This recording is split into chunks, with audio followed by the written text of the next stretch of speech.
Cara, esse negócio da mega rampa tem outra coisa pra falar da mega rampa, né? Cara, assim, toda vez que eu vejo para a mega rampa, me parece insanamente perigoso.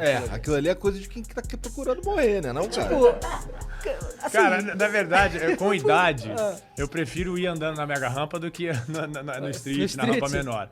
E eu digo porque, assim, a mega rampa ela tem uma parede enorme. Depois que você adquire já a habilidade de andar lá, e o costume com a velocidade, primeiro que é muito mais divertido, né? Os aéreos são mais sutis. Parece videogame agora, né? O tombo dói, né? É maior, uma consequência maior, obviamente. Mas o dia a dia dela, né? Se você parar pra pensar, se eu tô numa mega e eu tomo um tombo, eu tenho bastante parede pra achar quando eu cair, né? Quando eu tô numa rampa menor, a probabilidade de eu cair seco já direto no flat, tipo assim, eu posso tomar um tombo numa mini rampa que vai doer mais. Inclusive, esses dias eu tomei um lá na pista que a gente inaugurou agora em Ribeirão Preto. Tomei um chapado no chão do cimento que, porra, já não tinha tomado esses 2 meses que eu tava andando lá na mega rampa, porque é o jeito, você cai seco no chão, né? Então ela tem suas vantagens. Faz parte, tipo, da técnica, tipo, você aprender a cair pra não se quebrar tanto assim, porque no futebol os caras têm a técnica pra cair pra não se quebrar tanto, né? Sim. Isso acontece também. Sim, acho que aprender a cair é número 1, né? Você vai andar de skate, você vai aprender a cair primeiro, né? E se você não aprende... E mesmo assim, cara, quando você aprende a cair, tem situações que, vamos supor, você tá competindo e aí tem aquela volta, só vale aquele momento. Eu vou fazer de tudo pra voltar, né, a manobra. Ela pode estar aparentemente fora do meu alcance, mas eu vou fazer de tudo pra voltar ela. Então eu me arrisco muito mais, a probabilidade de eu me machucar ali é maior. Mas se eu tô na mesma situação num treino anterior, eu jogo ela fora, né? Eu pego, opa, não tá legal, tipo, aí eu jogo fora. É a questão do risco, né, e o que tá acontecendo ali pra você, né, jogar. Então tem escolha, assim. Você, assim, tem os campeonatos de mega rampa que você já ganhou diversos e tudo, mas você construiu uma na sua casa. Sim. Como é que foi esse negócio de construir uma mega rampa em casa? Cara, essas coisas da vida que a gente é só não limitar no pensamento que as coisas acontecem, né? Meio que sonho que vira realidade e que não conseguia ter sonhado isso antes, né? Foi uma coisa que foi acontecendo. E quando eu construí o meu quintal nos Estados Unidos, só de eu montar a rampa de vert que eu tinha lá, né, e os obstáculos que foram construindo, looping aberto, parafuso, todas as coisas que aconteceram, já era tão além da minha, né, do meu sonho inicial, né, assim, se belisca toda vez que anda, né, tipo, e de repente veio a mega rampa, e aí eu tive a oportunidade de repente montar uma perto de casa, porque eu já tava andando na rampa do Danny Way na época, que era umas 2 horas de casa, era uma função para chegar e tal. E aí o terreno do lado meio que veio à venda, né? O cara queria, na verdade, ele queria comprar um pedaço do meu terreno, porque ele queria construir 4 casas, só que ele só podia construir 3.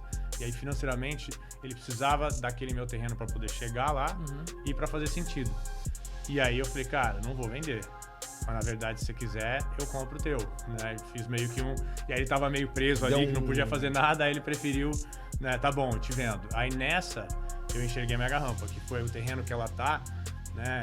É um morro, assim. Então meio que eu desenhei ela pra ela encaixar ali e aconteceu. E foi de querer, né, a modalidade aparecer e eu falar, cara, eu preciso de ter isso perto.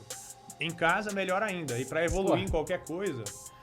Quando eu construí a minha rampa de vert, eu comecei a ganhar bastante eventos. Por quê? Porque, pô, eu tô sempre andando de skate, tô ali, tá do lado, né? Caio da cama e tô andando. Então, no caso, hoje eu caio da cama e tô andando na mega rampa, né? E assim, às vezes tem que segurar, porque andar todo dia na mega é meio power pro corpo, né?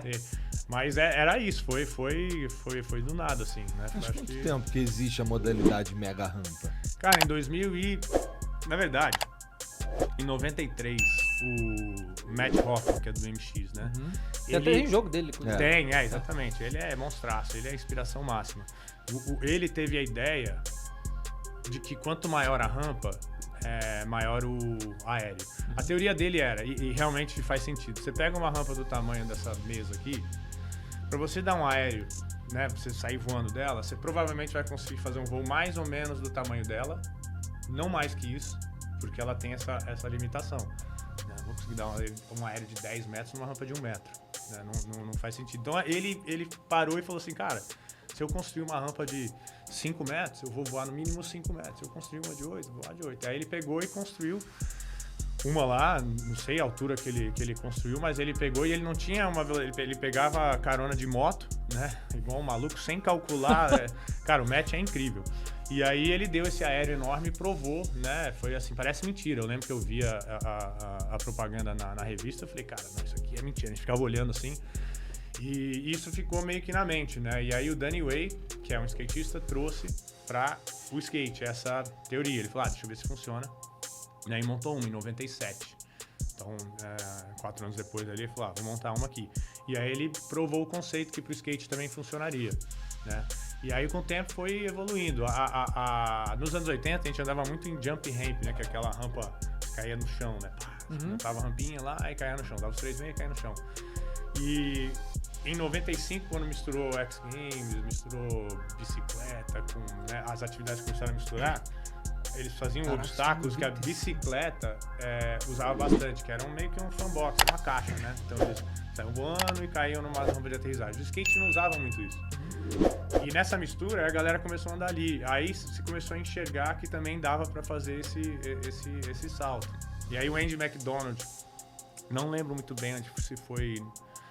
99 ou quando que foi, ele pegou e construiu uma rampa dessa de distância, um quintal lá, e voou, sei lá, 50 pés, né? Foi bem longe. E aí começaram a acontecer os campeonatos, que tinha essa rampa aí, essa long jump, que na época a gente chamava, só que ela terminava num colchão, porque não tinha muito pra onde, né, parar a velocidade. Então, assim, você fazia ali o salto, e aí ia correndo, aí, tipo, pulava num colchão e parava, só que às vezes era uma porradão. Aí o Danny viu isso e começou a imaginar, falou assim, cara, eu acho que eu consigo juntar as duas, né? Pego esse long jump, jogo o quarter, porque a gente precisava de fazer alguma coisa com toda aquela velocidade que a gente tinha agora.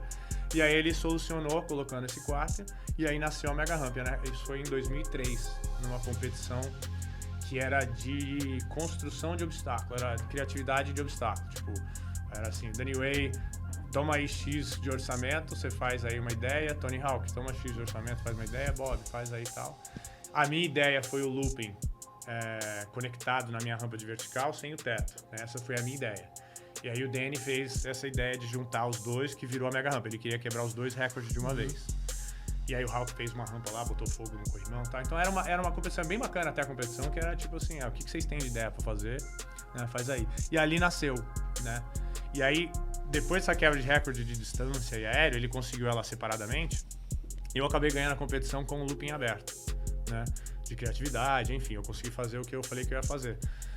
Só que nessa, foi só um início, porque o Danny pegou e ficou lá naquela rampa, tipo uns 6 meses, só filmando manobra, né? A gente não sabia, ele tava montando uma videoparte. E aí quando saiu, acho que foi em 2004, uma videoparte dele, que tinha mega rampa, aquilo revolucionou, né? Foi uma coisa assim, cara, peraí, né? Tipo, ele construiu uma modalidade nova, então não era só da aéreo, recorde de tamanho e tal, era manobras, porque ele tinha um background de snowboard, então ele pegou manobras do snow, não sei o que, e trouxe pro skate. E aí isso dali nasceu. Então desde 2004, mais ou menos. Aí em 2005 eu construí a minha. Que eu tava junto bem naquela, tava junto em todas essas partes, né? Essas fases da construção dela. E aí agora é a modalidade que tá aí, que poucas pessoas fazem, mas muito mais pessoas fazem do que em 2004. No caso era eu, Danny, Jake.